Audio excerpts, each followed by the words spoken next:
ಧರ್ಮಸ್ಥಳ ಪ್ರಕರಣದ ತನಿಖೆಯನ್ನು SIT ತನಿಖಾಧಿಕಾರಿಗಳು ಮಾಡ್ತಿದ್ದಾರೆ. ಅತ್ಯಂತ ಗೌಪ್ಯವಾಗಿ ಎಲ್ಲ ವಿಚಾರಗಳನ್ನು ಇಟ್ಕೊಂಡಿದ್ದಾರೆ.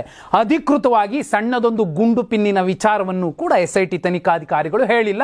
ಆದಾಗ್ಯೂ ಮೇನ್ ಸ್ಟ್ರೀಮ್ ಮಾಧ್ಯಮಗಳು ಆ ಬಗ್ಗೆ ಒಂದು ಟ್ರಯಲ್ ಮಾಡಿ ಸಂಪೂರ್ಣವಾದಂತಹ ತೀರ್ಪನ್ನೇ ಕೊಟ್ಟು ಕೂತಿವೆ.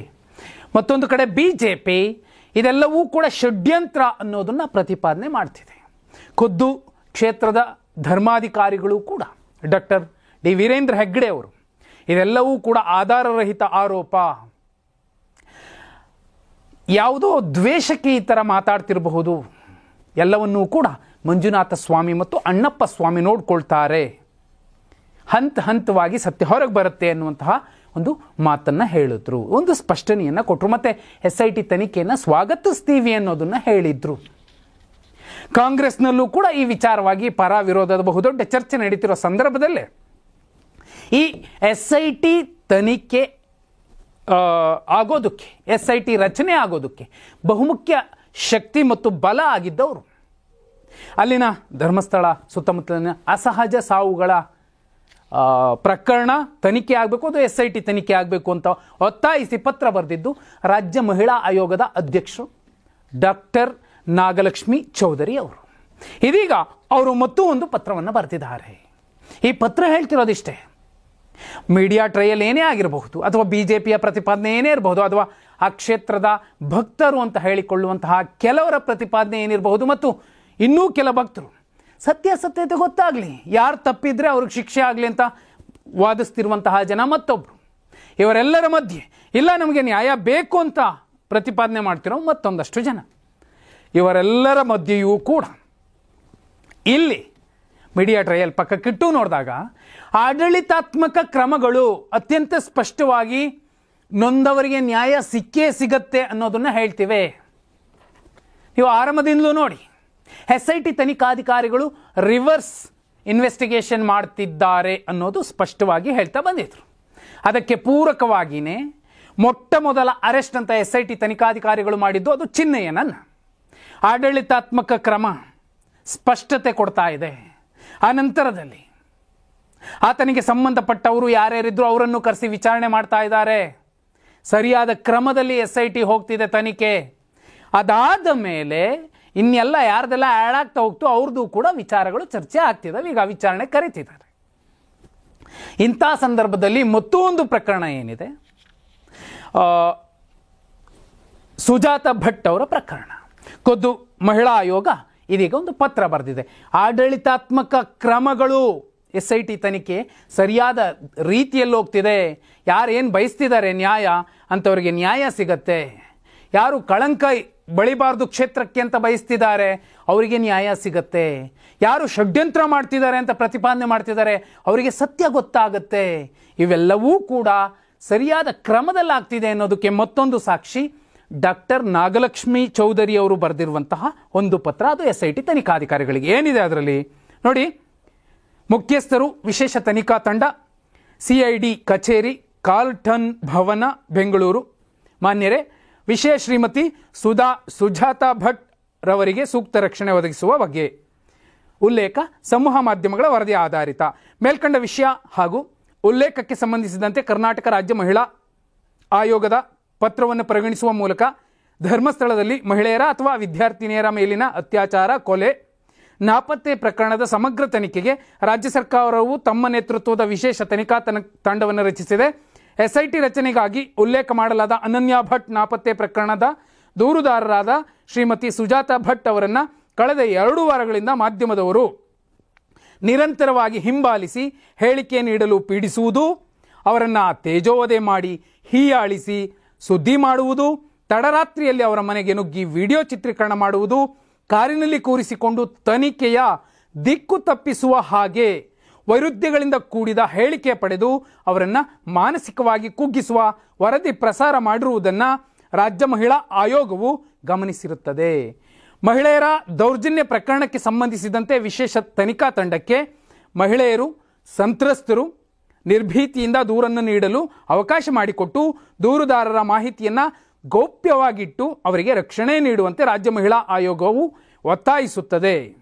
ಈ ಪ್ರಕರಣದ ದೂರುದಾರರಾದ ಶ್ರೀಮತಿ ಸುಜಾತಾ ಭಟ್ ರವರು ಮಾಧ್ಯಮಗಳ ಒತ್ತಡದಿಂದ ಮಾನಸಿಕವಾಗಿ ಹಾಗೂ ದೈಹಿಕವಾಗಿ ಕುಗ್ಗಿ ಹೋಗುವ ಸಂಭವ ಇರುತ್ತದೆ.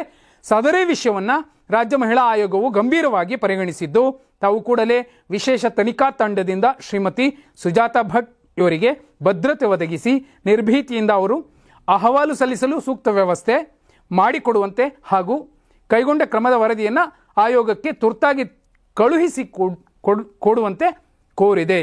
ಇಂತಿ ತಮ್ಮ ವಿಶ್ವಾಸಿ ಅಧ್ಯಕ್ಷರು, ಕರ್ನಾಟಕ ರಾಜ್ಯ ಮಹಿಳಾ ಆಯೋಗ, ಬೆಂಗಳೂರು, ನಾಗಲಕ್ಷ್ಮಿ ಚೌಧರಿ.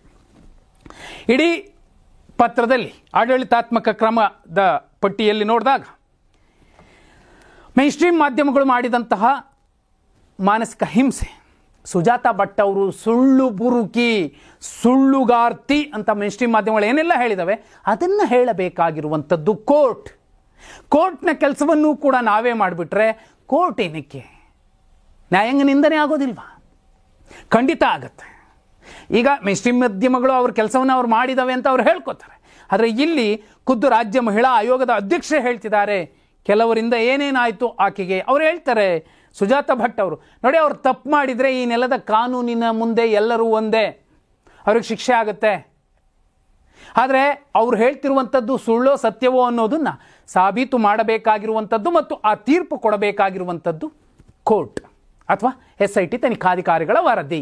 ಅದು ಬರೋಕ್ಕೆ ಮುಂಚೆನೇ ನಾವೇ ತೀರ್ಪು ಕೊಡ್ತೀವಿ ಅಂದರೆ ಅದನ್ನು ಯಾರೂ ಕೇಳೋದಿಲ್ಲ.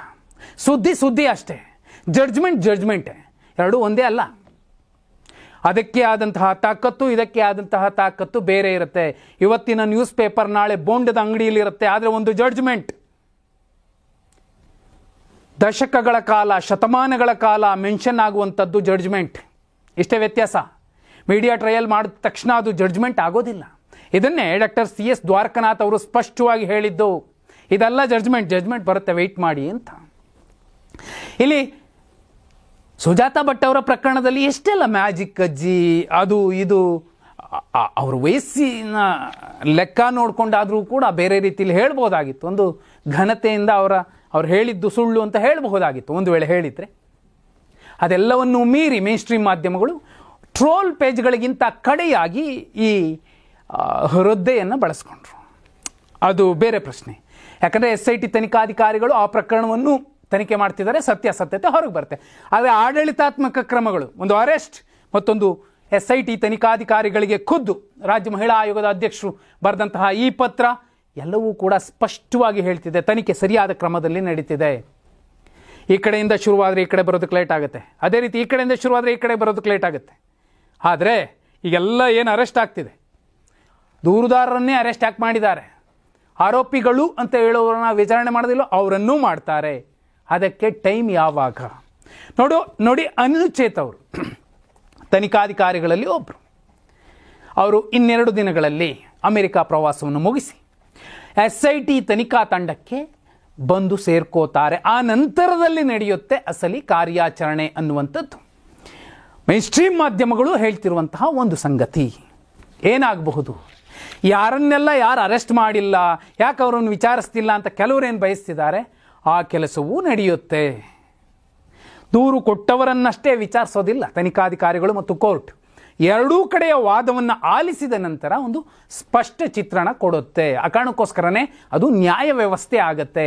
ಇಲ್ಲಿ ನೀವು ಇಡೀ ಪ್ರಕರಣವನ್ನು ನೋಡಿದಾಗ ಈ ಒಂದು ಸೈಡ್ ಎಲ್ಲ ಇಡೀ ವ್ಯವಸ್ಥೆ ನಿಂತಿದೆ, ಈ ಕಡೆ ಒಂದಷ್ಟು ಜನ ಮಾತ್ರ ನಿಂತಿದ್ದಾರೆ. ಈ ಕಡೆ ಜಡ್ಜ್ಮೆಂಟ್ ಕೊಟ್ಟಿದ್ದಾರೆ ಮೀಡಿಯಾ ಟ್ರಯಲಲ್ಲಿ, ಈ ಕಡೆ ಇನ್ನೂ ಲೀಗಲ್ ಟ್ರಯಲ್ ಆಗಬೇಕಿದೆ. ಇದು ಅಸಲಿ ಟ್ರಯಲ್. ಆದಾಗ್ಯೂ ಈ ಪ್ರಕರಣವನ್ನು ಯಾರು ಸೂಕ್ಷ್ಮವಾಗಿ ನೋಡ್ತಿದ್ದೀರಿ, ರಿವರ್ಸ್ ಇನ್ವೆಸ್ಟಿಗೇಷನ್ ಅಂತಲೂ ನೋಡ್ತಿದ್ದೀರಿ. ಆಡಳಿತಾತ್ಮಕ ಕ್ರಮಗಳು ಏನು ನಡೀತಿದ್ದಾವೆ, ಅರೆಸ್ಟಿಂದ ಹಿಡಿದು ಈ ಪತ್ರದ ತನಕ ಎಲ್ಲವೂ ಸಕ್ರಮವಾಗಿ ನಡೀತಿದ್ದಾವೆ, ಕಣ್ಣಿಗೆ ಕಾಣಿಸೋ ರೀತಿಯಲ್ಲಿ ನಡೀತಿದ್ದಾವೆ. ಆದರೆ SIT ತನಿಖಾಧಿಕಾರಿಗಳು ಅಧಿಕೃತವಾಗಿ ಹೇಳುವ ತನಕ ಯಾವ ಸಂಭ್ರಮವೂ ಕೂಡ ಇಲ್ಲಿ ನಡೆಯೋದಿಲ್ಲ.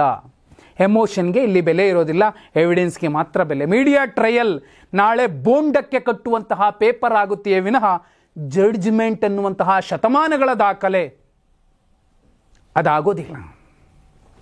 ಇದು ಸತ್ಯ.